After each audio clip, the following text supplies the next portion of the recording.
So next week, we're going to find out exactly when GTA 6 is going to be released. Probably. But before we get into today's video, I'm trying to hit 10,000 subscribers, so any support you can give to help me get there is massively appreciated. So please smash that subscribe button, smash the like button, and leave a comment down below. Any help you can give is massively appreciated. Thank you. Rockstar Games have their earnings call next week on the 8th of February. Now, what an earnings call is... I heard that those conferences are regular little fuckfest, huh? Guy, come in. I'd like you to leave right now. Oh, yeah. Some serious corporate gangbanging going on, right?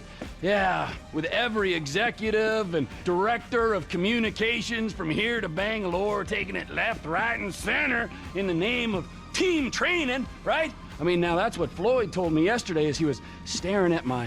Rockstar Games are owned by Take-Two Interactive, and Take-Two Interactive have to have an earnings call every quarter, which is basically a big call with all of their major investors to let them know what's happening within the business, what the future of the company is looking like, and more importantly, what's happening to their shares within the business. So these investors, for the most part, are usually investment firms. So for example, these investment firms might have 1,000 clients that are all multimillionaires that might put $100,000 into different investments at a time and hope that those investments pay off. Now, these investment companies have decided to put shares of this money inside Take-Two Interactive, and obviously one of Take-Two Interactive's biggest IPs, one, Social Point, which is a Spanish company that make mobile gaming apps, but secondly, one of Take-Two's biggest entities is Rockstar Games, and they make a small little game called Grand Theft Auto, which sometimes sells quite well. So Take-Two Interactive have these earnings calls to mainly let the investors know what the plan for the business is and what's going to be happening throughout the next 12 months with the company. And the reason why this particular earning call is very important is because a lot of the thought from the whole industry as a whole at the moment is that we're going to receive GTA 6 in the first quarter, maybe second quarter of 2025. Now, these earnings calls usually go over 18 months to 2-year projections, so they can tell the investors when's the best time to invest and also convince them to keep their money invested in Take-Two. Now, the last earnings call that we had back in November said that in fiscal 25, the company is estimated to make around $8 billion. Which at the moment their turnover is sitting around about $5 billion. So to increase that revenue by an additional $3 billion, I don't think that will actually include the sale of the game. I think the actual sale of the game over maybe a 12-month period will probably be more like 5 to 6 to 7 billion by itself. That additional 3 billion, realistically, looks like it could come from pre-orders, pre-launch, pre-sales. Now, fiscal 25 is April 2024 to April 2025. That is the fiscal 25 period. Well, actually, it's April to March, but you know what I mean. So if Rockstar's last predictions on turnover figures for fiscal 25 are actually correct, that means before March, April 2025, we will expect to see, at the very minimum, a pre-launch, a pre-release, a pre-order option, potentially with the release coming a month or two after that. Now, this of course isn't bulletproof, and I'm not saying that this is by any means what we're definitely going to be expecting, but this is the only logical conclusion that a lot of the industry and analysts have drawn from this. So the best thing that we can do as fans of the game is kind of set our expectations relatively realistically, and let's just say, worst case scenario, we're gonna have a pre-release or pre-order or pre-launch early 2025. Best case scenario, early 2025, we get the actual game itself. I'm still on the mindset that we're going to receive GTA 6 in April 2025, mainly because a lot of the things have pointed towards it so far, including the GTA Online t-shirt that showed the release date for the trailer. It was written literally in plain text on the t-shirt, and it also had a second date in there which looked like it could be a release date for the game. But also, Rockstar released GTA 4 in April 2007, 2008? I should probably check out my information.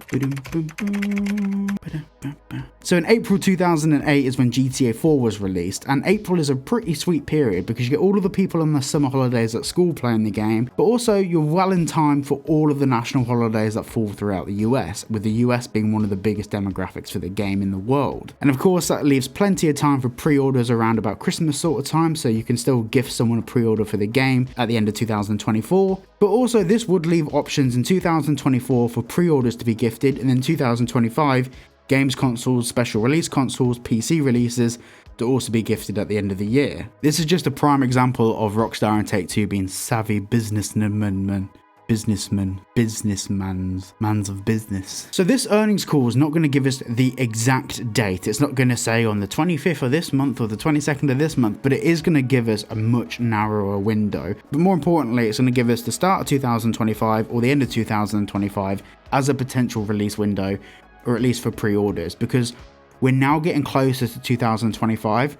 So they might even state figures for a fiscal 25 and a fiscal 26 figure. If they also state a fiscal 26 figure, that's fantastic news for us, because that will give us more projections about what Rockstar could potentially be looking to do past the release of the game, which might tell us a little bit more about whether it be a PC release, whether we're going to get additional online content, or different ways to monetize the online platform of the game. There's also another theory which I've seen float around a little bit, but I'm not really too sure what I think of it, and I'm very keen to hear what your thoughts are on it, which is potentially getting an online component of the game before we get the story. Now, I've always been avidly against this because I feel like getting the game and learning how everything works, how all of the special features of the game work, is probably more important than just dropping us straight into online. But them giving us an online component of the game, with how important GTA Online has been for the past 10 years of Rockstar, it does make some sort of sense. Not necessarily that I agree with it, but the math is mathing on that. It does make sense. Now, the last thing I want to say in this video is absolutely nothing to do with GTA, but a lot of people have been asking me about merch,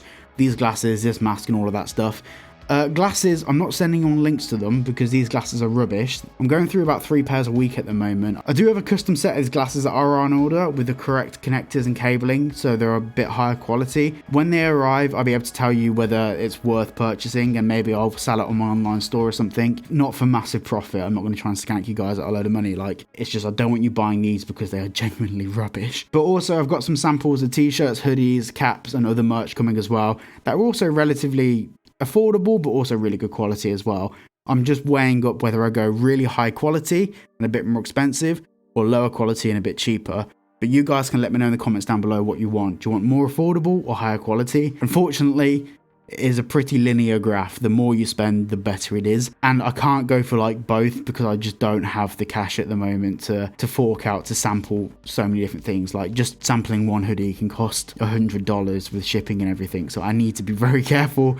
I can't sample 10 different hoodies at the moment. Obviously, in the future, as I release merch and as it becomes a more like logical thing for me to do and it profits the business side of the channel a bit better, I can then go more down the custom route of like having custom Cyberboy tags on stuff and experiment a bit more with that as an option. But at the moment, I just need to do what's most cost effective for me, and also that's most cost effective for you. So yeah, also let me know what other merch you want to see. So at the moment, I've got t-shirts, caps, hoodies. Masks are an option. It's just finding ones that aren't itchy. This one's very itchy. Like, when I take this off, my face is very sore. I do have another mask coming which looks the same, just isn't. It's scratchy. But yeah, let me know what other merch you'd like me to do as well, because if you guys don't want to buy something, then there's no point in me listing it. So let me know what you guys want, and that's what I'll look at for merch. Thank you all for watching today's video. If you did enjoy the video, please consider liking and subscribing, and I'll see you all in the next one.